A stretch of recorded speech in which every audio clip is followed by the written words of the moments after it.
I'm not sure if this is a human question or a non-duality question. That's great that you even acknowledge that. That's really great that you acknowledge that you're not quite sure of that difference. And then eventually, the more and more this is brought up, the more and more it will become clear. So that's even great that you acknowledge that.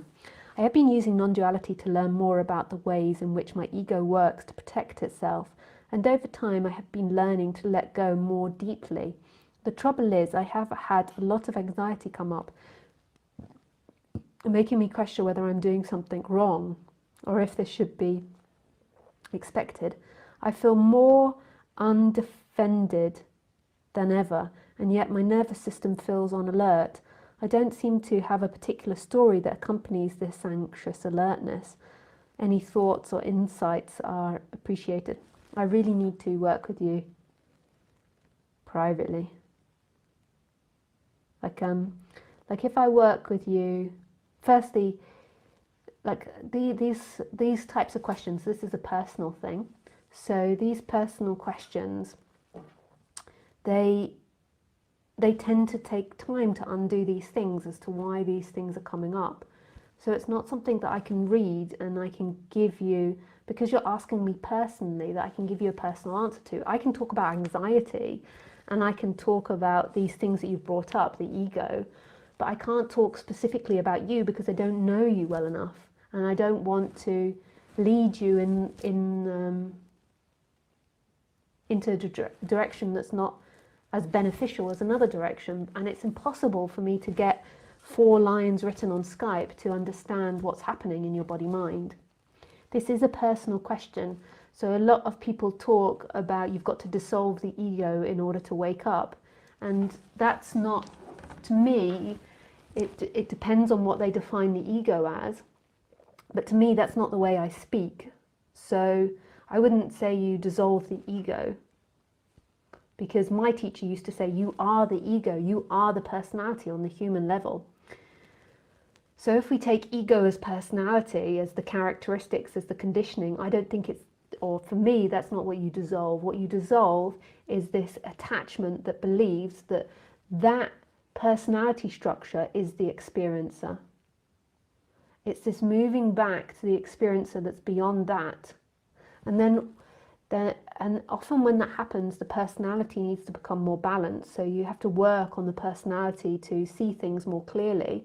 And then when you have that awakening and that realization that you are this infinite one being, and it's an energetic shift as well, it's not just a realization.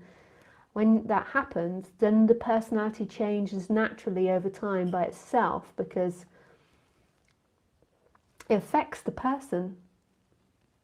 It affects the dream of the person, which is too complicated for me to say, but it does affect the person. But it's not the person that wakes up, and it's not that person that the characteristics that needs to dissolve with stuff. It's that energy that sucks on and says, this is who I am. I'm a combination of consciousness, these thoughts, these feelings, these emotions, the I am, and I'm inside this body. And I'm a separate soul that's inside this body. It's the letting go of that, and then the person will settle. But often you have to settle the person beforehand. And it's this movement back into what you are. Because it's a trick of the mind that's making it feel like you're this solid entity inside the body. And that trick of the mind is up against life too hardly and taking things too much into time.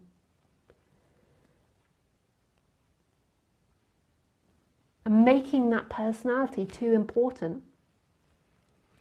Because really the way things are, when you have these awakenings, is that I am and that consciousness is actually everywhere in everything, which is so hard for the mind to comprehend. But the I am and consciousness isn't separate from that which it's looking at. So you can maybe get it that there's nothing that's outside of your experience. So maybe that's more easy to comprehend on the thought level. But then what is your experience? And then you see in every moment what always stays the same is there's always consciousness and this sense of I am. And this consciousness and this I am isn't separate from anything that appears in the consciousness and I am. It's not actually energetically sucked inside the body. Consciousness is actually looking from everywhere, and that I am is actually everywhere. And this is love and intimacy beyond the personality structure. Then in that, there's a personality structure. Now, normally when that awakening happens, the personality structure has become more and more conscious and balanced of itself on the personal level. It's become a more integrated person. And then once that recognition happens, it will over time become more and more integrated. But it's not about becoming a perfect human, because you can't. The human is an animal that's derived from apes, we believe, which can be selfish, which can be mean, which can be power hungry, enlightened or not. That's part of being human. As you begin to see that you are consciousness and this I am, then there's an acceptance of that. When you're so identified with the person, that's so hard to accept, because you so badly want to be the good person. The reason you want to actually be the good person is because that's what you've always been told. Be good boy, good girl. Even if you've been negatively conditioned to be bad. So what I do when I work with people one-on-one is, if I'm repetitively working with them, if I'm doing a one-off session, then I might not go so deeply, but when I'm working with people one-on-one, is I give all the responsibility back to the person that's participating in the one-on-one session. And all I do is ask questions, and I make the person do all the work that I'm interacting with. And that's taken me time to learn how to do that. At first, I used to do way too much work in the sessions, like answering questions and trying to convince. Whereas now, I get the person that I'm working with to do it all. I ask the person questions, and that's mostly what I do. I ask the person questions, and through asking the questions, it makes the person think about themselves. And then when there's the time, if there is the time, and if there is the right moment, I slip in the non-dual stuff. But often, first of all, we have to work through some of the human ideas firstly, because the human ideas have led the human to experience lots of pain. And until it relaxes that pain, it's going to be fixated on that pain. And the energy is too dense to comprehend another possibility. It's like if somebody was hitting you in the face, your energy would be so focused on that pain of being hit in the face, that you couldn't, like, listening to non-duality, that's not who you are, that you're something beyond that. It's like, can we just stop the hitting first? And sometimes people's conditioning's like that, especially in our current society. People often don't know what they want. They're confused by themselves.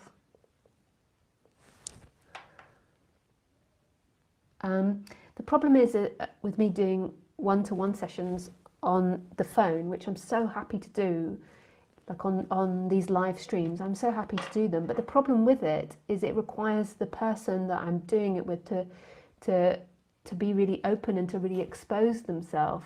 And I mean, that's hard to ask someone to do, to be recorded and to be forever on the internet. So I tend to stay away from interacting too much with people, because and I used to have people phone in, but I can't really go for it because, you know, it's a recorded forum, and I know it's only your voice, but it's still very intimate for people. And I don't want to speak about non-duality if the personal stuff's coming up. I just don't like it. It doesn't feel right in my body. If you've got a broken leg, you deal with the broken leg. You don't start saying there's nobody there.